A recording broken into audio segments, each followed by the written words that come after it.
할렐루야. 그의 성소에서 하나님을 찬양하며 그의 권능의 궁창에서 그를 찬양할지어다. 아멘. 여러분, 찬송은 곡조 있는 기도라는 말을 들어보셨지요? 네. 그리고 그 시편은 150편의 노래와 기도를 담은 그런 구약 성경의 대표적인 찬양의 책이자 시가서로 히브리어로는 테힐림 찬양이라고 합니다. 요즘 우리는 기도는 많이 하지만 이 시편으로 기도하는 법은 점점 잊어버린 세대가 되어가고 있는 것 같습니다. 또 찬양은 자주 부르지만 시편을 소리내어서 읽는 일은 낯설고 시편의 언어로 하나님께 마음을 쏟아놓는 일은 어색합니다. 여러분께 한 가지 여쭙고 싶은 게 있는데요. 여러분에게 가장 익숙한 시편은 몇 편이나 되시나요? 그 시편을 혹시 언제 어떤 상황에서 접하셨나요? 위로가 필요할 때였습니까? 아니면 예배 순서 중 한 부분이었나요? 시편은 한 시대 한 사람의 감정으로 기록된 책이 아닙니다. 수백 년에 걸쳐서 기록되었고 찬양도 있고 탄식도 있고 분노도 있고 소망도 있는 책입니다. 시편은 한마디로 말해 하나님의 백성이 하나님 앞에서 살아온 흔적의 집합체라고 할 수 있는데요. 오늘 우리는 이 시편 전체를 다 다룰 수는 없지만 시편 1편, 그리고 시편 100편, 시편 110편을 통해서 하나님의 백성이 무엇을 기뻐했고 무엇을 기억했고 무엇을 바라보며 노래했는지 함께 살펴보려고 합니다. 우리 첫 번째 주제는 하나님의 백성은 그분의 말씀을 기뻐합니다 입니다. 시편은 150편이나 됩니다. 그런데 하나님은 굳이 시편 1편을 맨 앞에다 두셨어요. 이 말은 곧 시편 전체를 어떻게 읽어야 하는지, 하나님의 백성이 어떤 사람인지, 그리고 시편 전체의 배경을 제공해 주고자 기록한 것이 바로 이 시편 1편 말씀이에요. 시편 1편 1절은 이렇게 시작하죠. 같이 읽어볼까요? 시작! 복 있는 사람은 악인들의 꾀를 따르지 아니하며 죄인들의 길에 서지 아니하며 오만한 자들의 자리에 앉지 아니하고. 네, 여기서 말하는 복은 무엇을 말하는 걸까요? 여러분들 수없이 많이 들어보셨죠? 아, 복 있는 사람은 이렇게 살아야 하는구나. 여기서 말하는 복은 잘 풀리는 인생일까요? 편안한 인생일까요? 아니죠. 성경이 말하는 복은 언제나 방향의 문제입니다. 여러분 어디에 서 있는가? 여러분이 지금 어디에 뿌리를 두고 살고 있는가? 시편 1편은요, 복 있는 사람을 이렇게 정의해요. 오직 여호와의 율법을 즐거워하여 그의 율법을 주야로 묵상하는도다. 여기서 중요한 단어는요, 의무가 아니라 즐거움이에요.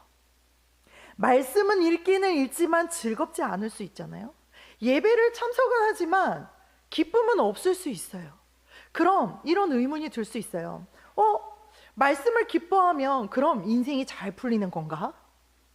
시편 1편은요 그렇게 말씀하지 않아요. 시편 1편이 말하는 복은 문제없이 사는 삶이 아니라 하나님 앞에서 무너지지 않는 삶을 말씀하고 있거든요. 말씀을 기뻐하는 사람에게도 고난은 옵니다. 실패도 있고 이해되지 않는 시간도 있습니다. 그러나 말씀을 기뻐하는 사람은 어디로 가야 할지를 잃어버리질 않아요. 그리고 시편 기자는 그 사람을 이렇게 묘사해요. 3절 보시면 그는 시냇가에 심은 나무가 철을 따라 열매를 맺으며 그 잎사귀가 마르지 아니함 같으니.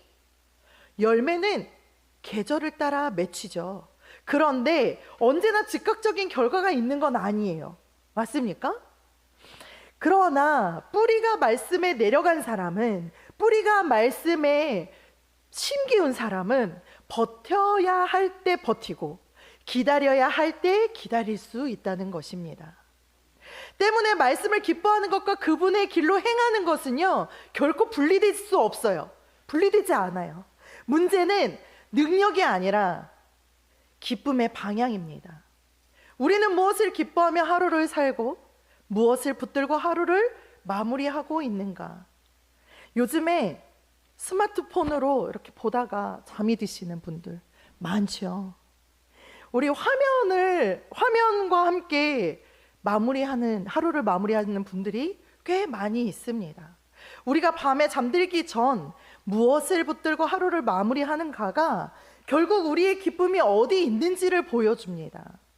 그래서 시편 1편은요, 복 있는 사람을 말할 때 성공이나 성취가 아니라 무엇을 즐거워하는 사람인가, 이거에 대한 정의를 내리고 말씀을 이어갑니다. 두 번째 소주제는요, 같이 읽어볼까요? 시작! 하나님의 백성은 그분의 성품과 하신 일을 기념합니다. 네, 시편 1편이 삶의 방향을 말한다면 시편 100편은 삶의 리듬을 말씀하고 있어요. 시편 100편 1절 같이 읽겠습니다. 시작! 온 땅이여 여호와께 즐거운 찬송을 부를지어다. 아멘. 시편 100편은 예배당 안에서만 부르는 찬송이 아니에요. 삶 전체를 관통하는 고백입니다. 우리 시편은 우리에게 찬양할 수 있을 때 찬양하라고 말하지 않아요, 여러분. 느낌이 생기면 그때 감사하라 이렇게 말하지도 않아요. 시편 100편 3절을 볼까요? 같이 읽겠습니다. 시작! 여호와가 우리 하나님이신 줄 너희는 알지어다. 그는 우리를 지으시니요 우리는 그의 것이니 그의 백성이요 그의 기르시는 양이로다. 아멘. 시편은요, 찬양할 수 있을 때 찬양하고 느낌이 생기면 감사하고 이렇게 말하지 않고요, 기억하라고 해요. 여호와가 우리 하나님이신 줄 너희는 알지어다. 너희는 알아라, remember, 기념하라, 이 말씀이에요. 찬양의 출발점은요, 감정이 아니라 기억입니다, 여러분. 찬양이, 우리가 찬양을 하려면 우리 감정이 막 뜨거워져서 기뻐져서 이렇게 찬양이 나오는 게 아니라, 하나님이 어떤 분이셨지? 하나님이 무엇을 하셨지?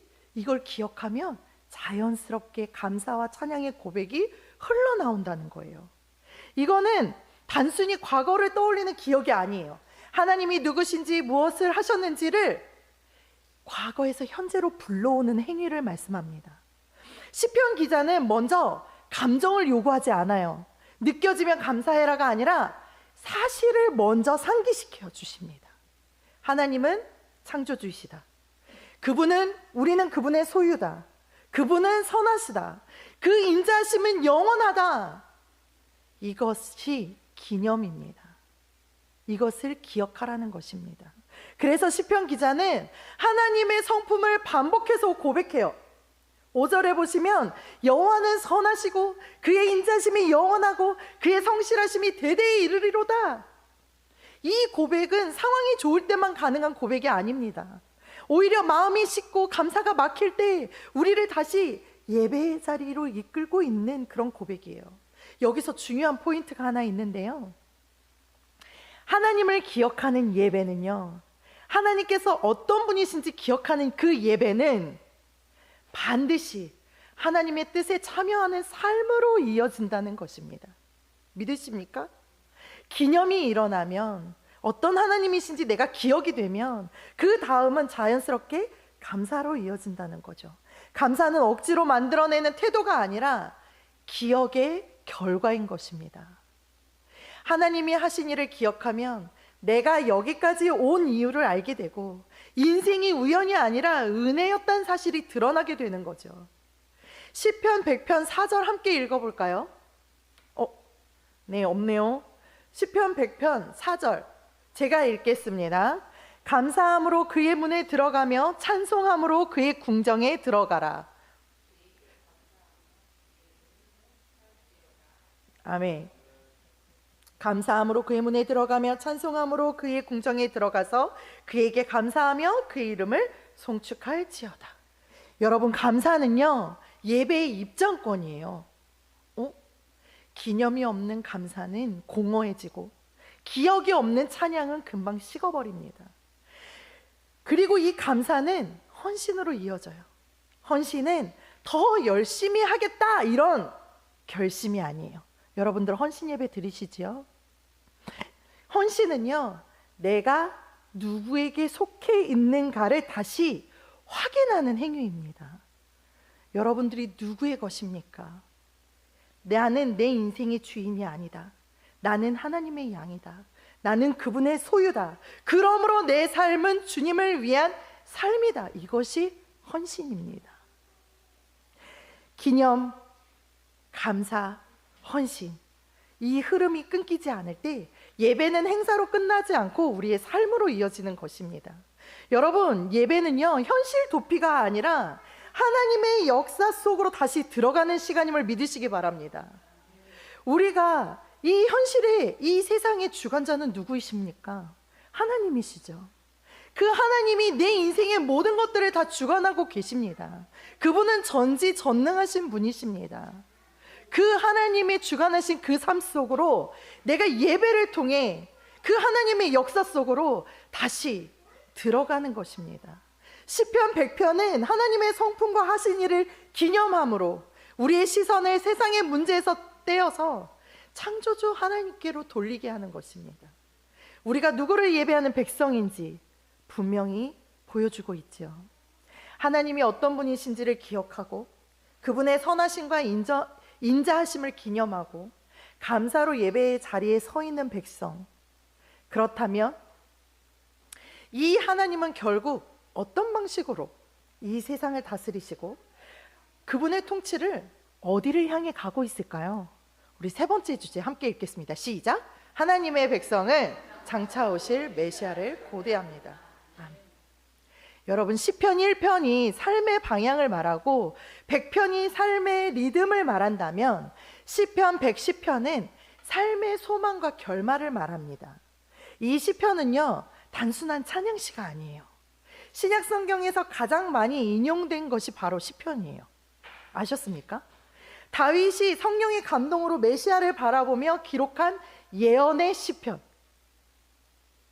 시편 110편 1절 같이 읽겠습니다. 시작. 여호와께서 내 주에게 말씀하시기를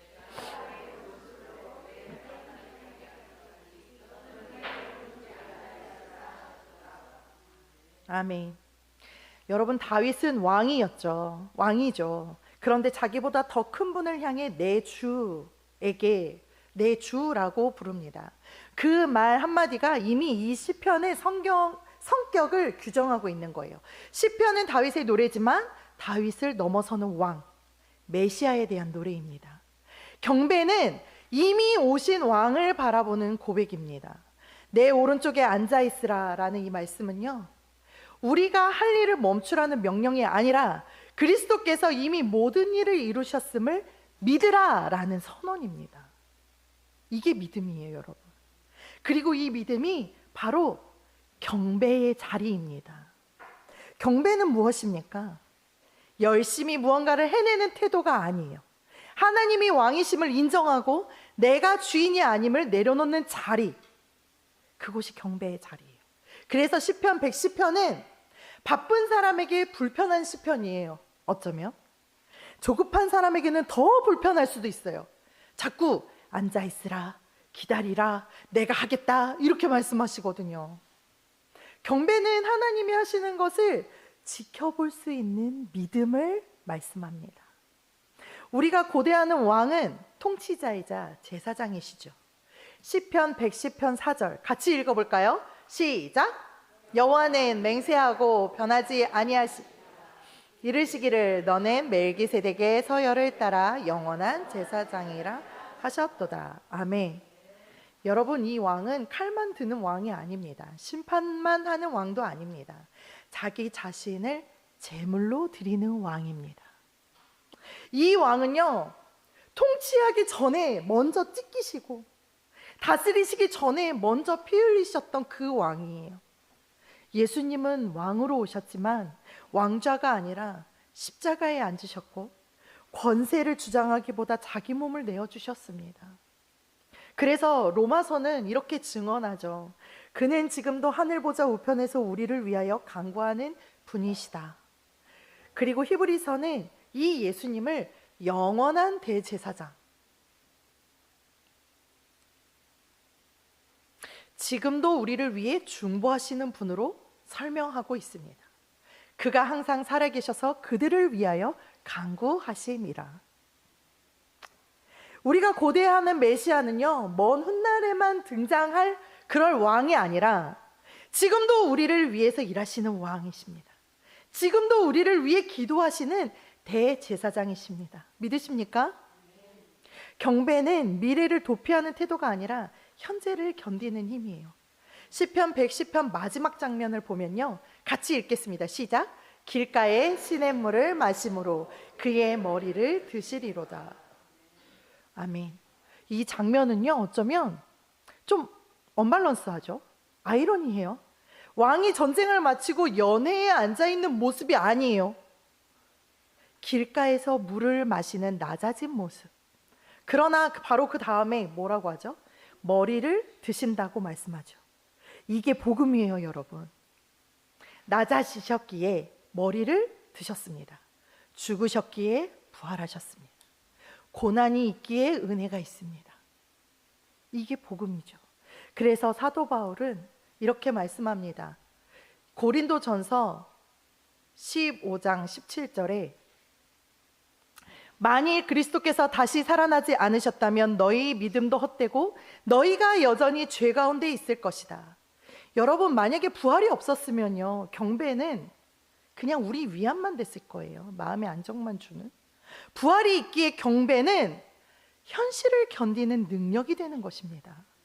시편을 노래하는 이유는 현실이 아름다워서가 아니라 왕이 이미 이기셨기 때문입니다. 그래서 하나님의 백성은 절망 속에서도 노래하고 눈물 속에서도 찬양하는 것입니다. 우리는 아직 완성된 나라에 살고 있지는 않지만 이미 왕이 다스리는 나라에 속해 있기 때문이죠. 경배란 현실을 부정하는 노래가 아니라 이미 승리하신 왕을 바라보며 오늘을 살아내는 믿음의 고백인 것입니다. 말씀을 맺겠습니다. 오늘 우리는 시편을 통해 하나님의 백성이 어떻게 하나님을 예배해 왔는지 살펴보았습니다. 시편은 단순한 감정의 노래가 아니에요. 형편이 좋을 때 부르는 위로의 시가 아닙니다. 시편은 하나님의 말씀을 붙들고 하나님의 성품과 하신 일을 기억하며 장차 오실 왕을 바라보며 부르는 신앙의 고백이자 경배의 언어입니다. 여러분, 시편 1편은 우리에게 하나님의 백성은 말씀을 기뻐하는 사람들이라고 말씀하고, 시편 100편은 예배에 대해 감정의 문제 이전에 기억의 문제라고 우리를 깨우쳤어요. 그리고 시편 110편은 역사의 중심에 여전히 하나님이 왕으로 앉아 계십니다라고 선언하고 있습니다.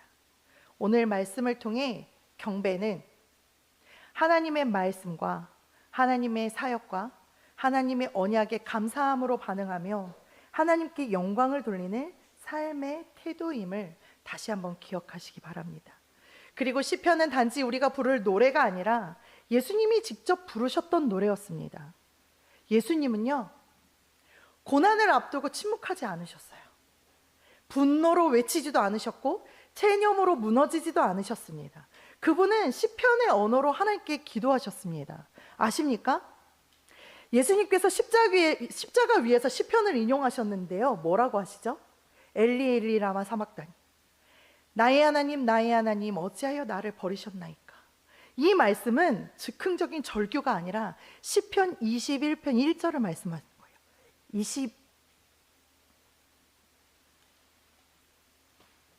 시편 22편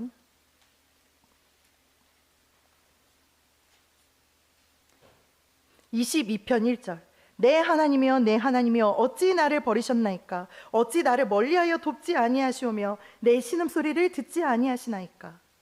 예수님은요, 고통을 감정으로만 표현하지 않으셨고 시편의 언어로 자신의 고난을 하나님께 올려드리셨습니다.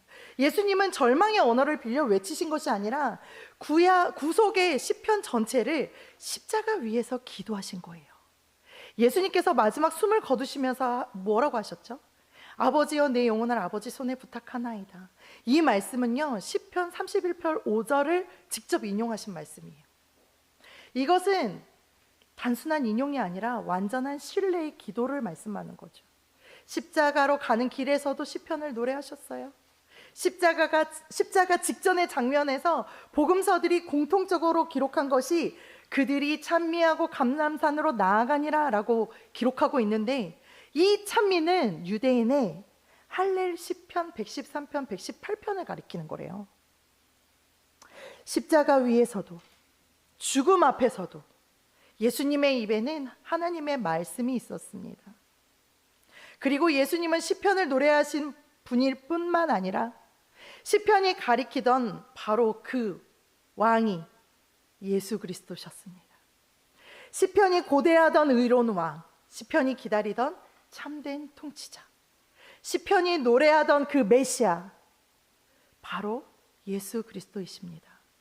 그래서 오늘 우리의 경배는요, 과거의 신앙을 재현하는 것이 아니라 이미 왕으로 다스리시는 주님께 현재형으로 응답하는 일입니다.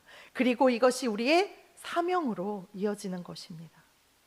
여러분, 하나님은 우리에게 예배당 안에서만 노래하는 백성이 아니라 삶의 자리에서 하나님의 선하심과 은혜를 증언하는 백성이 되라고 부르고 계십니다.